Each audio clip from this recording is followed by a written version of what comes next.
ನಮಸ್ಕಾರ. N+ ನ್ಯೂಸ್ಗೆ ಸ್ವಾಗತ. ಬಂಜಾರ ಸಮುದಾಯದ ಮುಖಂಡರಾದ ಶ್ರೀ ದೀಪಕ್ ಲಮಾಣಿಯವರು ಇಂದು ತಮ್ಮ ನಿವಾಸದಲ್ಲಿ ಸುದ್ದಿಗಾರರೊಂದಿಗೆ ಮಾತನಾಡಿ, ಈ ಬಾರಿ ಹಾವೇರಿ ಗದಗ ಲೋಕಸಭಾ ಚುನಾವಣೆ ಅತಿ ರೋಚಕವಾಗಿದೆ. ನಾವೆಲ್ಲರೂ ಒಗ್ಗಟ್ಟಾಗಿ ನಮ್ಮ ಕಾಂಗ್ರೆಸ್ ಅಭ್ಯರ್ಥಿ ಆನಂದಸ್ವಾಮಿ ಗಡ್ಡದೇವರಮಠ ಅವರನ್ನು ಬಹು ಅಂತರದಿಂದ ಗೆಲ್ಲಿಸುತ್ತೇವೆ. ನಮ್ಮ ಕ್ಷೇತ್ರದಲ್ಲಿ ಘಟಾನುಘಟಿ ನಾಯಕರುಗಳಾದ ಮಾಜಿ ಶಾಸಕರಾದ ರಾಮಣ್ಣ ಲಮಾಣಿ, ರಾಮಕೃಷ್ಣ ದೊಡ್ಡಮನಿ, ಸುಜಾತ ದೊಡ್ಡಮನಿ ಎಲ್ಲರೂ ಒಗ್ಗಟ್ಟಾಗಿ ದೊಡ್ಡ ಮಟ್ಟದಲ್ಲಿ ಗೆಲುವನ್ನು ಸಾಧಿಸುತ್ತೇವೆ. ಈ ಗೆಲುವು ಇಡೀ ಹಾವೇರಿ ಗದಗ ಜನತೆಯ ಗೆಲುವಾಗುತ್ತದೆ ಎಂದು ತಿಳಿಸಿದರು. ನಾಳೆ ತಪ್ಪದೆ ಎಲ್ಲರೂ ತಮ್ಮ ಅಮೂಲ್ಯವಾದ ಮತವನ್ನು ಮತದಾನ ಮಾಡಬೇಕೆಂದು ಕೇಳಿಕೊಂಡರು.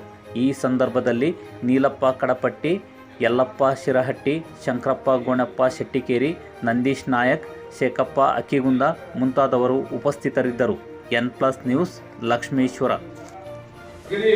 ಜಾಸ್ತಿ ಅಂತರದಿಂದ ಸುಮಾರು 3-4 ಲಕ್ಷ ಅಂತರದಿಂದ ನಾವು ಆನಂದಸ್ವಾಮಿ ಗಡ್ಡದೇವರಮಠ ಆರಿಸ್ಕೊಳ್ತಾರೆ ಅನ್ನುವಂಥ ನಿರೀಕ್ಷಣೆ ನಮಗಂತ ಜನರಿಗೂ ಇದೆ.